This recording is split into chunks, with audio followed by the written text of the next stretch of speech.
하나님을 신뢰하는 믿음, 하나님을 신뢰하는 믿음, 이런 제목으로 같이 은혜를 나누겠습니다. 믿음으로 삶을 산다는 건 어떤 걸까요? 믿음의 삶에는 꼭 두 가지가 함께 있어야 합니다. 하나는 진리를 알아야 합니다. 또 하나는 진리를 알려주신 하나님을 신뢰해야 합니다.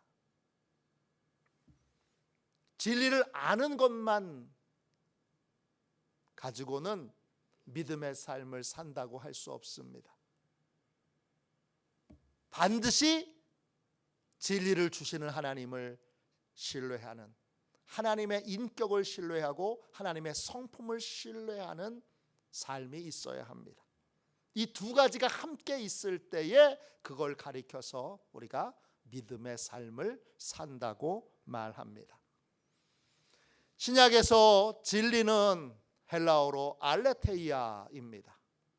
감춰져 있던, 비밀로 숨겨져 있던 하나님의 비밀이 나타나는 것입니다. 진리란 하나님만 알고 계셨던 하나님의 진실을, 하나님의 비밀을 우리에게 알려주시는 것입니다. 구약에서 히브리어로 진리는 에메트입니다. 뜻은 발로 든든히 설 수 있는 튼튼하고 견고한 땅을 말합니다. 진리란 무너지지 않는 견고한 삶을 살게 만드는 그러한 진리, 그러한 비밀, 그러한 말씀이 바로 진리입니다. 진리를 아는 것만으로는 진리가 주는 자유, 진리가 주는 평안을 누릴 수 없습니다. 반드시 진리를 알려주시는 하나님의 인격을 우리가 신뢰해야 합니다. 하나님을 신뢰하지 않으면, 하나님의 인격을 신뢰하지 않으면 우리는 진리를 아는 것으로 진리가 주는 평안과 자유를 누리지 못합니다. 이 진리가 내 삶에 적용되질 않습니다. 진리를 내 삶에 적용하려면, 진리대로 살려면 반드시 하나님, 진리를 주신 하나님의 그 인격과 성품을 신뢰하는 믿음이 있어야 합니다. 믿음은 곧 꽝꽝 얼은 호수 위에서 스케이트를 타는 것과 같습니다. 스케이트를 타도 된다는 사람들의 말을 듣습니다. 또 호수의 얼음이 두껍게 열린 것을 확인했습니다. 그렇게 해도 내가 정말 튼튼하구나 라는 걸 알아도 내가 그 얼음 위에서 스케이트를 직접 타보지 않는 한 얼음이 안전하다는 것을 알 수 없습니다. 얼음 위에 올라서서 그리고 스케이트를 타는 것이 하나님의 인격을 신뢰하는 것입니다. 그때 비로소 믿음은 우리에게 평안을 주고, 그때 비로소 믿음은 우리에게 자유를 줍니다. 스위스 올온에 가면 라브리라고 하는 공동체가 있습니다. 들어보셨죠? 라브리는 프랑스 말로 쉼터, 쉘터 이런 뜻입니다. 이 공동체를 만드신 분은 프란시스 셰퍼라고 하는 목사님이세요. 한동안은 세계적인 영적 지도자 중에 한 사람으로 그렇게 존경받던 분입니다. 돌아가셨고요. 현재 라브리 공동체 국제회장은 빔 리트케르크라고 하는 목사님이세요. 이분이 쓰신 책이 있어요. 믿을 수만 있다면. 이 믿을 수만 있다면 이 책에 이런 이야기가 나옵니다.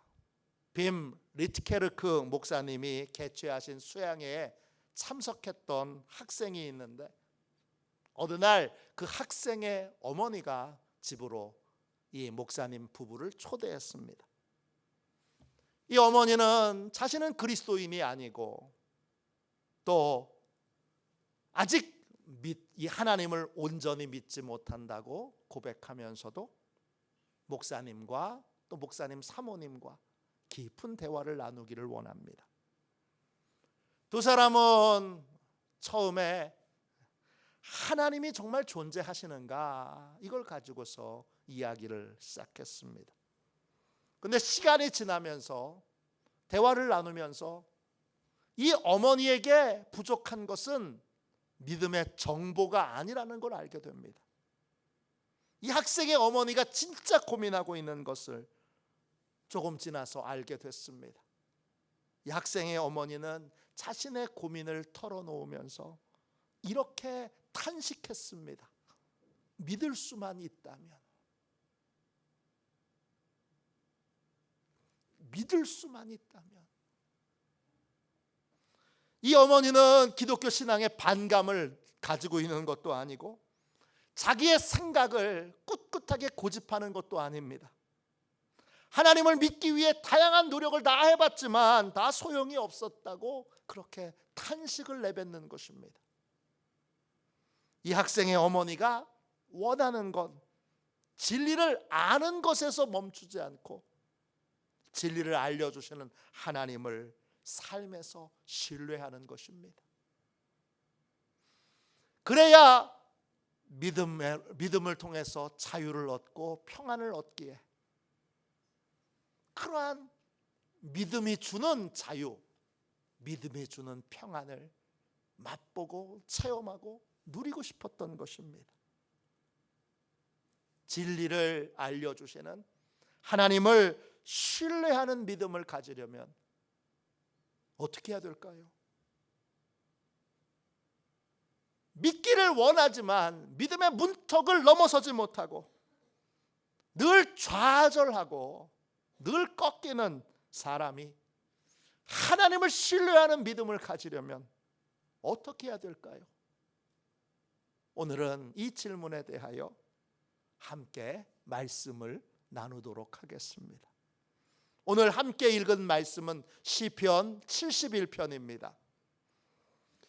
시편 71편은 단원 시편으로 보이지만 그래서 많은 분들이 탄원 시편으로 그렇게 분류하지만 실제로는 신뢰 시편입니다. 탄원 시편은 하나님의 보호와 구원을 간구하는 그러한 기도가 있는 것이 탄원 시편입니다. 신뢰 시편은 하나님이 보호해 주시고 구원해 주실 것을 믿고 하나님께 모든 것을 맡기는 기도를 드리는 것이 신뢰 시편입니다. 오늘 시편 71편은 신뢰 시편입니다. 동시에 이 시편 71편은 노인의 시편이기도 합니다. 성경에 유일하게 나오는 기도자가 노인입니다. 9절 보세요. 늙을 때에 나를 버리지 마시며 내 힘이 쇠약할 때에 나를 떠나지 마소서. 시편 71편의 기도자는 늙은 노인이고 힘이 쇠약한 상태입니다. 쇠약했다 이 말이 히브리어로 칼라입니다. 젊었을 때 힘을 다 써서 이제 힘이 고갈된 상태라는 것입니다. 이 시편 71편의 기도자는 노인이고 힘이 없는 그러한 상태에 있습니다. 18절 말씀 보세요. 하나님이여 내가 늙어 백발이 될 때에도 나를 버리지 마시며 내가 주의 힘을 후대에 전하고 주의 능력을 장래의 모든 사람에게 전하기까지 나를 버리지 마소서. 시편 71편의 기도자는 백발의 노인입니다. 백발이 되어도 아직 사명이 남았으니까 하나님이 보호해 주시고 구원해 주실 것을 간절히 구합니다. 이 백발의 노인은 어려운 상황에 처해져 있습니다. 어떤 상황에 놓였습니까? 4절 말씀 보세요. 나의 하나님이여 나를 악인의 손 곧 불의한 자와 흉악한 자의 장중에서 피하게 하소서.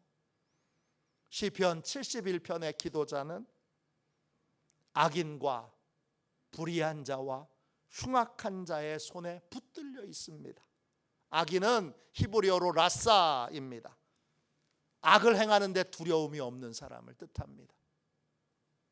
악을 행하는데 거침이 없는 사람, 그 사람이 악인입니다. 불의한 자는 히브리어로 아발입니다. 뜻은 진리를 왜곡시키는 사람이에요. 뭐든지 사실이 아닌 다른 거짓말로 모든 걸 다 왜곡시키는 사람이에요. 흉악한 자는 히브리어로 하메츠입니다. 뜻은 마음을 아프게 하는 사람이에요.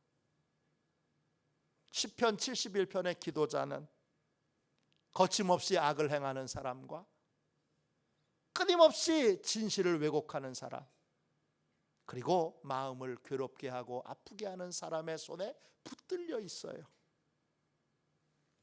그는 이런 상태에서 벗어나기를 원하고 이런 상태에서 구원받기를 원하는데 스스로 문제를 해결할 수 있는 힘과 능력이 없는 백발의 노인입니다.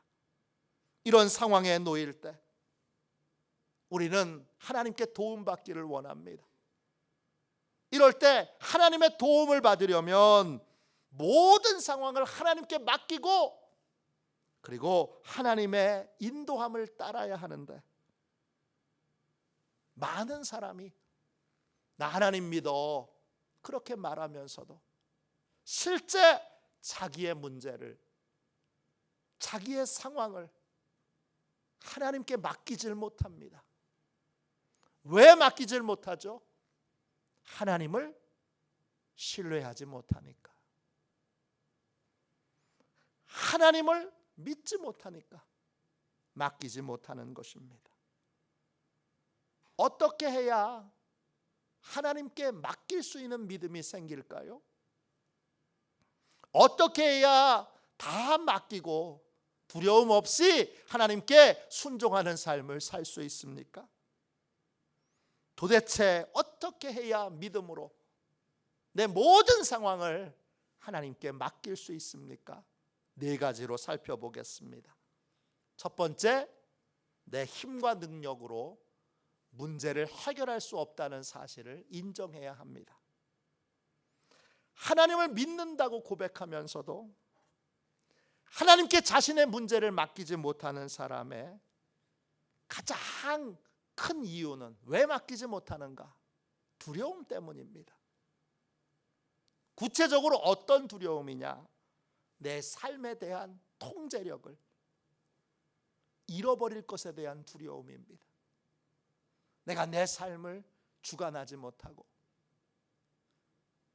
내 삶이 내가 통제하에, 나의 통제 아래 있지 않고 더 크신 분의 통제 아래 있게 되는 것을 두려워합니다.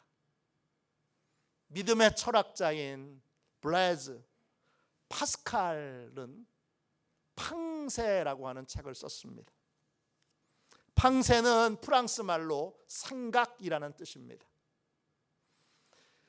파스칼은 팡세에서 자신의 문제를 하나님께 맡기지 못하는 사람들이 가지고 있는 문제를 열정이라고 표현했습니다. 그는 이렇게 말했습니다. 당신이 믿을 수 없다면 그것은 당신의 열정 때문입니다. 당신은 하나님이 존재한다는 증거들을 늘려서가 아니라 당신의 열정을 줄임으로 설득을 당하게 될 것입니다.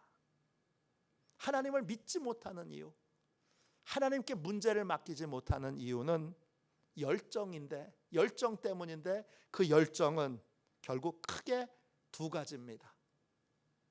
하나는 자신의 삶에 대한 통제력을 잃어버릴 것에 대한 두려움이고, 또 하나는 하나님께 굴복하는 것 자체를 견딜 수 없는 자존심입니다. 파스칼은 자존심 때문에 또 두려움 때문에 많은 사람들이 자신의 문제를 하나님께 맡기지 못한다고 그렇게 진단했습니다. 그리고 하나님께 자신의 문제를 맡기지 못하는 사람들에게 이런 조언을 합니다.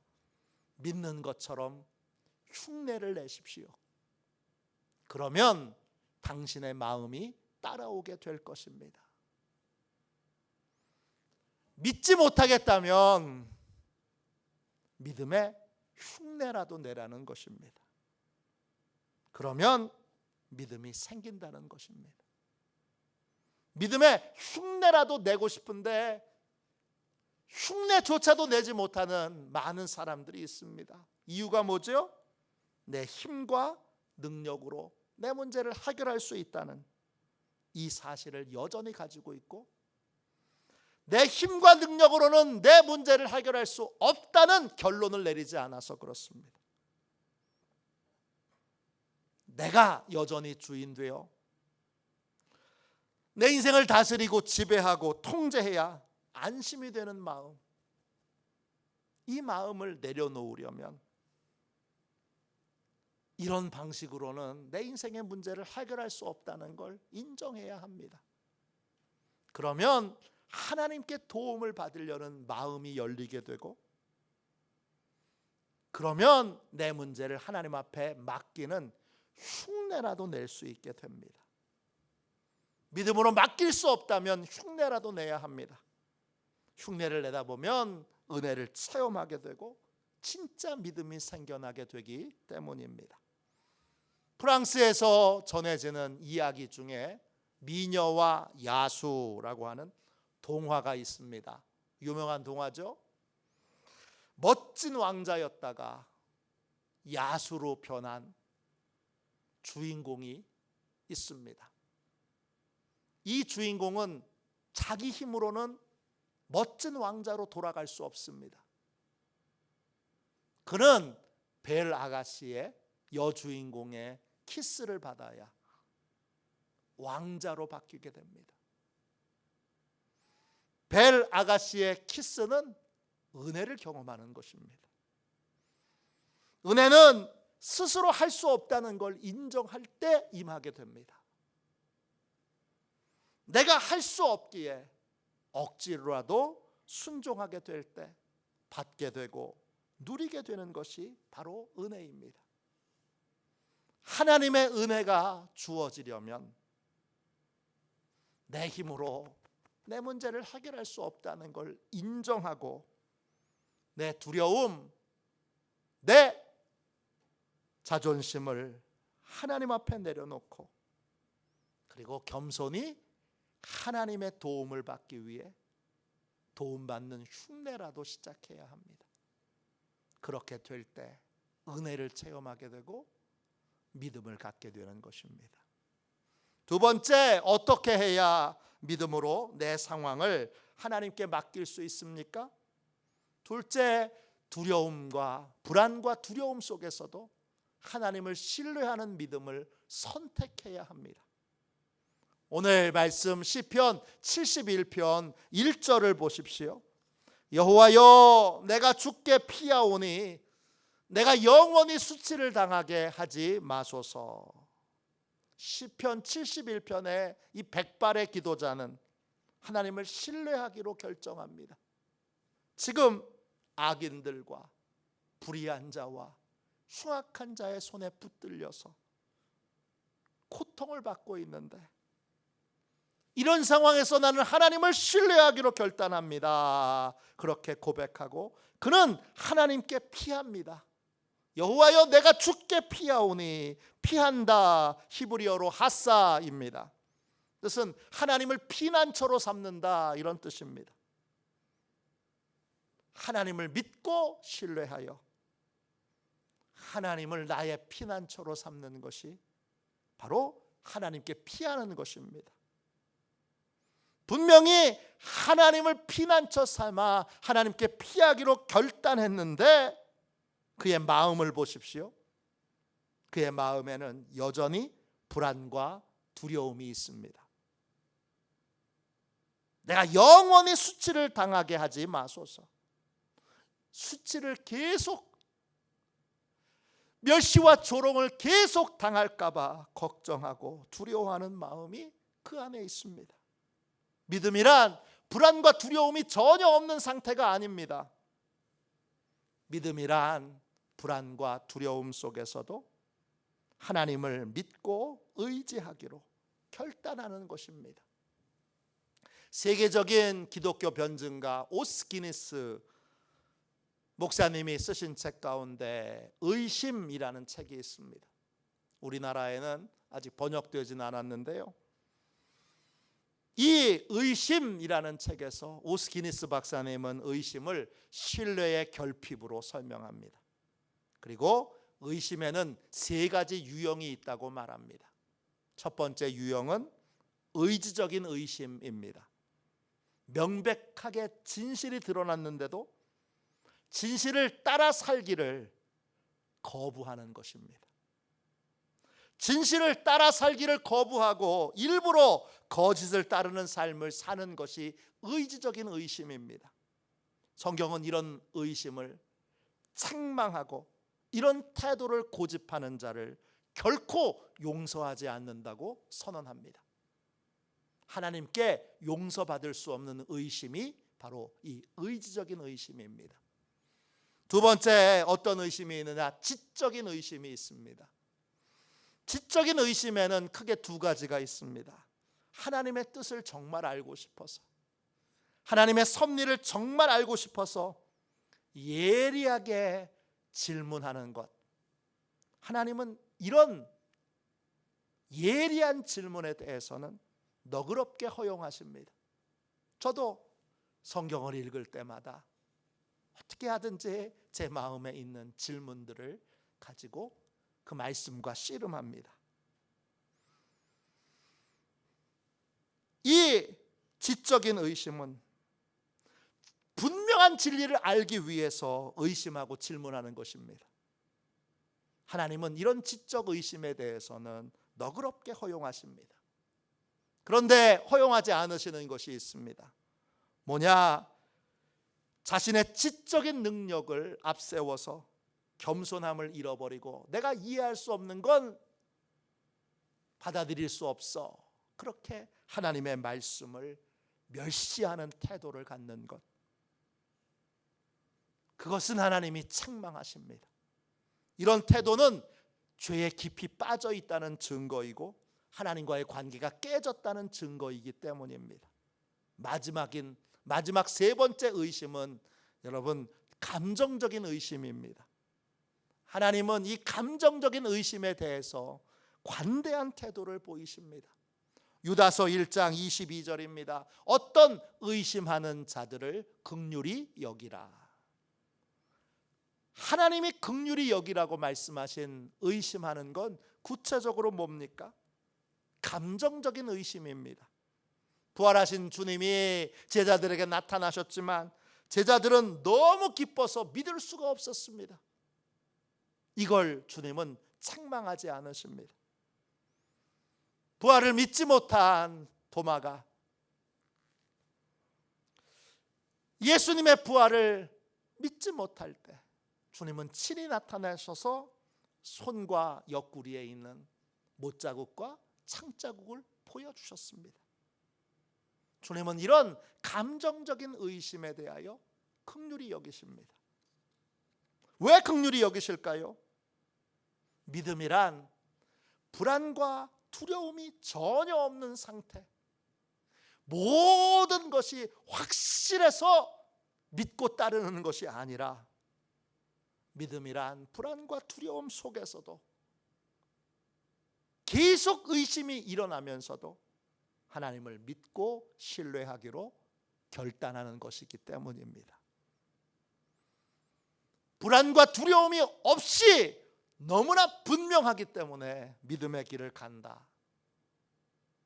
그건 가끔 있는 일입니다. 항상 있는 일이 아닙니다. 항상은 믿음의 길을 갈 때 늘 불안과 두려움이 함께합니다. 불안과 두려움 속에서도 의지적으로 하나님을 믿기로, 하나님을 신뢰하기로 결단할 때 그때 두려움이 해결되는 평안과 확신이 뒤따라오게 됩니다. 그러니까 불안과 두려움이 있어도 우리는 항상 하나님의 진리를 붙들고 하나님을 믿고 의지하기로 결단해야 합니다. 셋째, 어떻게 해야 믿음으로 내 상황을 하나님께 맡길 수 있습니까? 구체적으로 기도하면서 승리의 그림을 마음에 그려야 합니다. 시편 71편 2절을 보세요. 주의 의로 나를 건지시며 나를 풀어주시고 주의 귀를 내게 기울이사 나를 구원하소서. 시편 71편의 백발의 기도자는 하나님을 신뢰하기로 결단하고 구체적으로 하나님이 자신의 고통과 문제를 해결해 주시도록 기도합니다. 구체적으로 기도하는 것이 중요합니다. 그래야 마음의 그림이 달라지기 때문입니다. 마음의 패배의 그림, 절망의 그림, 상처의 그림이 계속 남아 있다면 우리는 믿음의 삶을 살 수 없습니다. 믿음의 삶을 사는 비결은 마음의 그림을 승리의 그림으로 바꾸는 것입니다. 승리의 그림으로 마음을 바꾸려면 기도가 구체적이어야 합니다. 구체적인 것은 그 구체적인 사실 하나하나가 다 그림이 되어서 마음에 새겨지는 것을 말합니다. 시편 71편의 기도자는 하나님의 의를 붙듭니다. 하나님의 의는 구체적으로 뭡니까? 하나님의 의는 벌하시기 전에 용서하시는 의, 자격 없는 자에게 베풀어 주시는 의, 회개하는 자를 용서하시는 의입니다. 그 용서를, 하나님의 의를 붙들고 이 기도자는 하나님이 4가지의 긍휼을 베풀어 주실 것을 구합니다. 먼저 모든 고통에서 자신을 건져 주시고 모든 억압에서 자신을 탈출시켜 주시고 자신의 모든 기도에 진지하게 하나님이 응답하여 주셔서 자신을 안전한 곳, 더 이상 나를 괴롭히고 아프게 하고 또 모함하는 사람들이 없는 안전한 곳으로 나를 데려가 주시기를 구합니다. 구원하소서라는 말의 원어의 의미가 이것입니다. 시편 71편의 기도자는 이렇게 구체적으로 기도합니다. 이렇게 기도하면 패배의 그림이 승리의 그림으로 바뀝니다.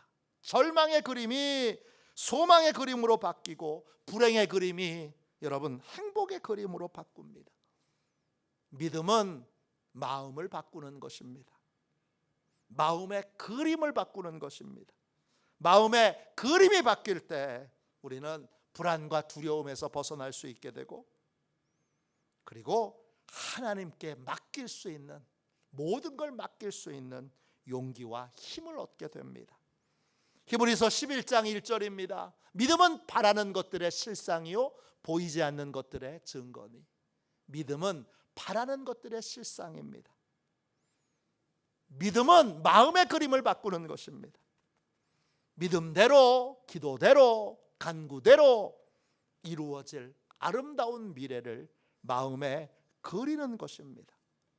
이건 구체적인 기도를 드리는 사람만이 얻을 수 있는 하나님의 축복입니다. 구체적으로 기도하면 하나님이 우리의 마음에 승리의 그림, 소망의 그림, 행복의 그림을 그려주십니다. 그러면 더 이상 두렵지도 더 이상 불안하지도 않게 됩니다. 잠언 4장 23절입니다. 모든 지킬 만한 것 중에 더욱 내 마음을 지키라. 생명의 근원이 이에서 남이니라. 믿음은 소망의 마음을 지키는 것입니다. 마음의 그림이 소망의 그림으로 바뀌었다면 우리는 소망의 그림을 유지해야 합니다. 그럴 때 하나님을 신뢰하여 하나님께 모든 것을 맡기고 순종하는 삶을 살 수 있게 됩니다. 살 수 있게 됩니다. 마지막 4번째로 어떻게 해야 믿음으로 내 상황을 하나님께 맡길 수 있습니까? 마지막 네 번째로 믿음의 습관이 생길 때까지 믿음의 훈련을 멈추지 말아야 합니다. 3절 말씀 보세요. 주는 내가 항상 피하여 숨을 바위가 되소서. 주께서 나를 구원하라 명령하셨으니 이는 주께서 나의 반석이시요 나의 요새이심이니이다. 우리는 스스로 생각하기에 나는 스스로 생각할 줄 알고 어떤 일이 일어나면 그 일에 대하여 적절히 반응하고 적절히 판단하여 적절히 대처할 수 있는 사람이라고 생각합니다. 그런데 뇌를 연구하는 뇌과학자들은 우리의 실상이 전혀 다르다는 걸 알려줍니다. 우리는 스스로 생각할 수 있는 사람들이 아니고 우리의 모든 생각은 뇌과학자들에 의하면 철저히 습관을 따르게 되어 있습니다. 그것도 변하지 않는 완고한 습관을 따라 생각은 흐르게 되어 있습니다. 나는 생각하고 판단하여 결정하는 것이 아니라 나는 습관대로 내 생각은 내 판단은 흘러가게 되는 것입니다. 내가 하나님을 믿는다고 고백하면서도 정작 내 문제를 하나님께 맡기지 못하는 이유는 내 안에 불신의 습관이 있기 때문입니다. 믿음으로 살려면 믿음의 습관을 만들어야 합니다. 시편 71편의 백발의 기도자는 늙은 나이임에도 불구하고 믿음의 습관을 갖게 해달라고 구합니다. 주는 내가 항상 피하여 숨을 바위가 되소서. 위급한 상황에 놓일 때마다 항상 하나님을 신뢰하여 하나님께 숨는 습관을 갖게 해달라고 그렇게 기도합니다. 습관이 생기면 그러면 자연히 믿음으로 삶을 살아가게 됩니다. 믿음의 습관을 가지면 믿음의 삶을 살게 되고 불신의 습관을 그냥 두면 계속 믿는다 말하면서도 결국은 불신의 습관을 따라 살게 됩니다. 시편 71편의 기도자는 위급한 상황에 놓일 때마다 반석이신 하나님을 찾아가고 요새이신 하나님을 찾아가는 습관을 갖게 해달라고 믿음의 습관을 갖게 해달라고 기도합니다. 그럴 때마다 사랑의 하나님이 나를 구원하라고 명령하실 것을 믿는 하나님을 신뢰하는 믿음의 습관을 달라고 기도합니다. 하나님을 믿는다고 말하면서도 불안과 두려움 속에서 하나님께 모든 걸 맡기지 못하는 이유는 불신의 습관만 있고 믿음의 습관이 내게 없기 때문입니다. 습관은 한꺼번에 만들어지지 않습니다. 모든 생각은 완고한 습관을 따라 흐르기에 우리는 믿음의 습관이 생길 때까지 믿음의 훈련을 멈추지 말아야 합니다.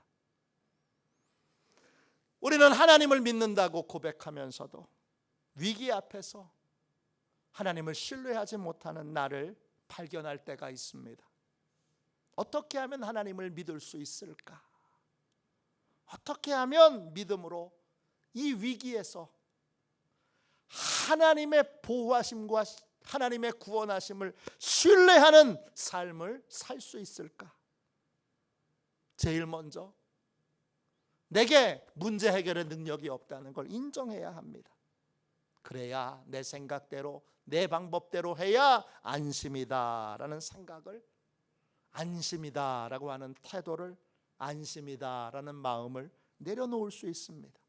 그리고 진심으로 하나님의 도움을 구할 수 있습니다. 또 불안과 두려움이 없을 때만 믿음의 길을 가는 것이 아니라 모든 믿음의 길은 불안과 두려움 속에서도 의지적으로 하나님을 믿기로 하나님을 신뢰하기로 선택하고 결정하는 것임을 알고 모든 불안과 두려움 속에서도 하나님을 믿고 의지하기로 선택하고 결정해야 합니다. 그리고 계속 하나님께 구체적으로 승리를 위한 기도를 드림으로 내 마음의 그림을 승리의 그림으로 하나님이 바꿔주시도록 그렇게 기도를 해야 합니다. 그리고 믿음의 습관이 생길 때까지 믿음의 훈련을 멈추지 말아야 합니다. 불신의 습관만 있기에, 믿음의 습관을 갖지 못했기에 믿음의 습관이 생길 때까지, 믿음의 습관이 내 삶에 견고하게 자리 잡을 때까지 믿음의 훈련을 멈추지 말아야 합니다. 하나님을 신뢰하는 믿음은 결국 믿음의 습관을 갖는 것입니다. 이건 하루아침에 이루어지지 않습니다. 그러나 오늘 내가 행하는 믿음의 행위 하나는 믿음의 습관을 들이는 첫걸음이 됩니다. 불안과 두려움 속에서도 계속 믿음을 선택하는 믿음의 훈련을 멈추지 말고 행하십시오. 그러면 자유와 평안을 누리는 믿음의 삶을 살게 될 것입니다. 열심히 믿음의 습관을 들이기 위하여 잘 훈련함으로 믿음의 삶을 살고 믿음을 삶에 적용하여 평안과 자유를 누리는 그러한 복되고 귀한 성도들이 다 되시기를 주님의 이름으로 축원합니다. 우리